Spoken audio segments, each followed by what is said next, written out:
السلام علیکم۔ یہ میرے دوست کا سچا واقعہ ہے، تو آئیے چلیے اسی کی زبانی سنتے ہیں۔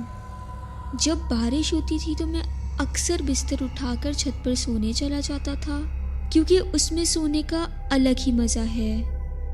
وہ گرمیوں کی ایک رات تھی جب گھر والے چھت پر سو رہے تھے کہ اچانک رات کو بارش ہونے لگی تو سارے اپنی چادریں اور تکیے سنبھالتے ہوئے نیچے بھاگے، مگر میری عادت تھی میں نیچے کی چٹائی اپنے اوپر ڈال کر سوتا رہتا جب تک بارش زور نہ پکڑ لیتی، کیونکہ مجھے ایسے بہت اچھا لگتا تھا۔ اس رات بھی سارے گھر والے نیچے چلے گئے اور میں اکیلا ہی چٹائی ڈالے سوتا رہا۔ میں بہت زیادہ غنودگی میں تھا کہ اچانک مجھے دو بلیوں کی زور زور سے لڑنے کی آوازیں آئیں۔ لڑتے ہوئے ان کی آوازیں بہت بری لگ رہی تھیں مجھے۔ وہ لڑتے ہوئے چھت کی چار دیواری پر دوڑ رہی تھی اور آوازیں اتنی بھیانک تھی کہ پوچھے مت۔ ان کی رونے کی آوازیں سن کر میں بے چینی سے جاگ گیا۔ پہلے سوچا کہ جوتا اٹھا کر ان کو بھگا دوں، پھر سوچا کہ میں اندھیرے میں جوتا کہاں ڈھونڈوں گا، تھوڑی دیر بعد خود ہی لڑ کر تھک جائیں گی تو چلی جائیں گی۔ پھر اتنے میں وہ اچانک خود ہی خاموش ہو گئی۔ میں دوبارہ غنودگی میں چلا گیا، تبھی ایک بلی کی دل خراش چیخ میری چارپائی کے نیچے سے مجھے سنائی دی اور میں اچھل پڑا۔ میں نے چارپائی کے نیچے جھانکا مگر وہاں کوئی بھی نہیں تھا۔ ادھر ادھر میں نے نظر دوڑائی مگر وہاں بھی کوئی نہیں تھا، تو میں نے سوچا کہ شاید اس نے میرے اٹھتے ہی ساتھ والے گھر میں چھلانگ مار دی ہوگی۔ میں نے جوتا اپنے پاس رکھ لیا کہ اب اگر آئے گی تو میں اس کو نہیں چھوڑوں گا۔ میں دوبارہ سونے لیٹ گیا اور خود کو پرسکون کرتے کرتے تھوڑی دیر بعد دوبارہ نیند کی آغوش میں چلا گیا۔ آنکھ میری تب کھلی جب بلی کے عجیب طریقے سے گھرانے کی آواز میں نے اپنی چارپائی کی سیدھی طرف سے محسوس کی۔ اس کی گھراہٹ پوری چھت پر پھیل رہی تھی۔ میں نے آہستہ آہستہ اپنا ہاتھ جوتے کی طرف بڑھایا اور اس کو مارنے کے لیے اٹھا۔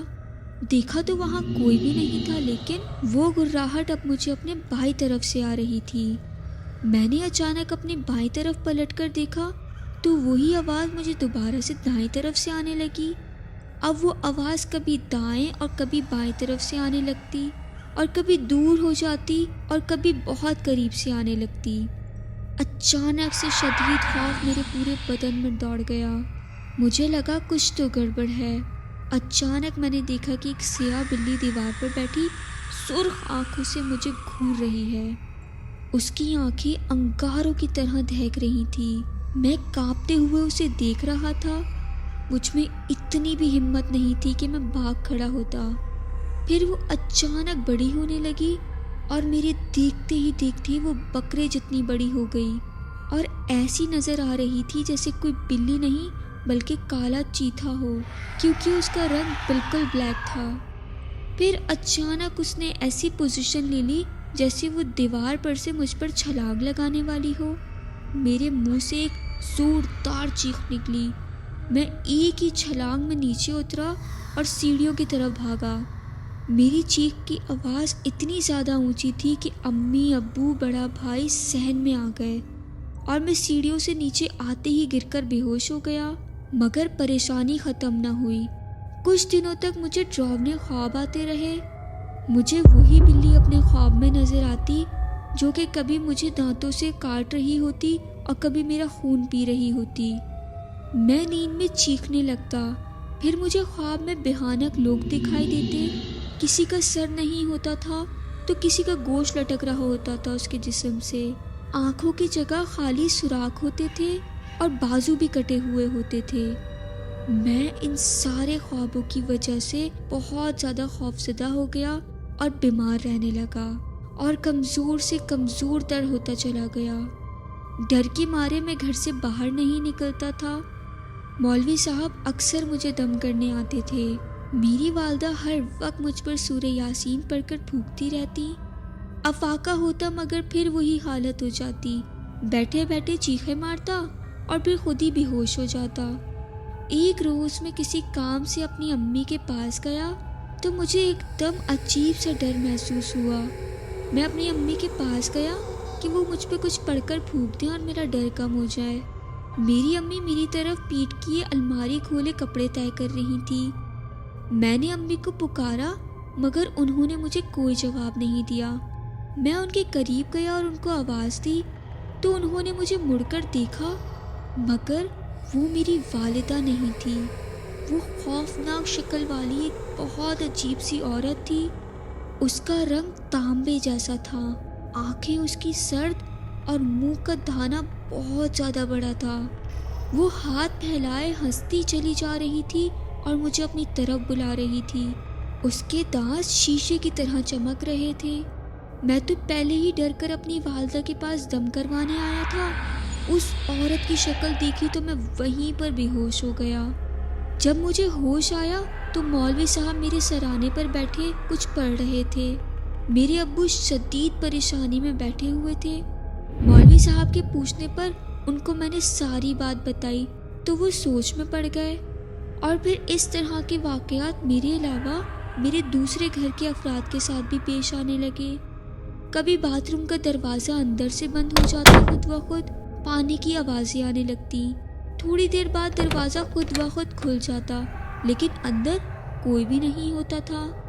ایک بار ہم سب رات کو ٹی وی دیکھ رہے تھے کہ بجلی کا بٹن ٹک کر کے اوپر سے خود بخود بند ہو گیا اور بلب بجھ گیا۔ ایک بار میری امی جب سو رہی تھی تو ان کی چرپائی کسی نے اتنی زور سے کھینچ کے کمرے کے بیچوں بیچ میں لا کھڑی کری۔ جب میری امی ڈر اور خوف کے مارے اٹھی تو دیکھا تو آس پاس کوئی بھی نہیں تھا۔ چیزیں ہم ایک جگہ رکھتے مگر ہمیں ملتی دوسری جگہ سے تھی۔ گھر کا ہر فرد ڈرا اور سہما رہنے لگا۔ کوئی میرے ساتھ نہیں بیٹھتا تھا۔ سارے بہن بھائی مجھ سے گھن کھاتے تھے۔ کوئی میرے منہ پر تھوکنا بھی گوارا نہیں کرتا تھا۔ میرے گھر والوں کو میرے پاس سے ایک عجیب سی ناگوار سی بدبو آتی تھی۔ ہمارے گھر کا سکون غارت ہوئے تقریباً 7 مہینے گزر گئے تھے۔ میں اپنی حالت سے اتنا تنگ ہو چکا تھا کہ میرا دل کرتا تھا میں کبھی خودکشی کر لوں۔ ایک روز ہمارے مولوی صاحب اپنے ساتھ ایک بزرگ کو لے آئے اور بتایا کہ یہ مرشد ہیں ہمارے۔ وہ بزرگ سفید کپڑوں میں تھے، سفید امامہ انہوں نے اپنے سر پر پہنا ہوا تھا، چہرے پر سفید داڑھی اور ماتھا ان کا ایسے چمک رہا تھا جیسے اس سے روشنیاں پھوٹ رہی ہوں۔ انہوں نے میرے ماتھے پر ہاتھ رکھا اور ان کا ہاتھ رکھتے ہی پتہ نہیں مجھے کیا ہوا کہ میں زاروں قطار رو پڑا۔ میرے والد نے میرے ساتھ پیش آنے والے اور جتنے بھی گھر میں واقعات ہو رہے تھے وہ سب ان کو بتا دیے، اور وہ سکون سے بیٹھے وہ ساری چیزیں سن رہے تھے۔ ان کے ہونٹوں پر ایک ایسی مسکراہٹ تھی اور ان کے چہرے پر اتنا نور تھا کہ دل کرتا تھا کہ ان کو بس دیکھتا ہی رہے بندہ۔ انہوں نے میرے والد صاحب کے ساتھ سارے کمروں کا جائزہ لیا، چھت پر جا کر ایک ایک کونا دیکھا اور ساتھ والوں کی چھتیں دیکھی۔ ہمارے گھر میں محلے کی عورتوں کا رش لگ گیا جو ان سے پانی دم کروانے آئی تھی۔ پھر وہ میرے قریب آ کر بیٹھ گئے۔ انہوں نے اپنے دائیں ہاتھ کا انگوٹھا میرے ماتھے کے درمیان میں رکھا اور اپنی آنکھیں بند کر کچھ پڑھنے لگے۔ مجھے ایسا لگا جیسے کوئی میرے بال کھینچ رہا ہو۔ میری چیخیں نہیں رک رہی تھی۔ ان کا انگوٹھا میں نے اپنے ماتھے سے ہٹانا چاہا مگر انہوں نے مجھے بہت سختی سے پکڑا ہوا تھا۔ میرا بھائی مجھے بتاتا ہے کہ وہ 1 گھنٹے سے زیادہ دیر تک کچھ پڑھتے رہے تھے اور تمہاری دل خراش چیخیں سننا ہمارے بس سے باہر تھا۔ پھر کچھ دیر بعد تم آہستہ آہستہ نارمل ہونا شروع ہو گئے۔ پھر انہوں نے اپنی آنکھیں کھولیں تو وہ مجھے دیکھ رہے تھے۔ ان کے چہرے پر ایک مسکراہٹ سی تھی۔ انہوں نے پانی منگوا کر دم کیا، کمرے کے ہر کونے میں پانی چھڑکا گیا اور 2 گھونٹ پانی مجھے پلا دیے گئے۔ وہ گھونٹ پانی ایسے تھے جیسے کوئی آب حیات ہو۔ اس کے پیتے ہی میرے سر سے 7 مہینے کا چڑھا ہوا بوجھ اتر گیا۔ میرے کاندھے ہلکے ہو گئے، میرے جسم میں سکون دوڑنے لگا، میری بجھی آنکھیں روشن ہو گئی تھیں۔ میں اٹھ گیا اور ان کی چھاتی پر سر رکھ کر زاروں قطار رونے لگا۔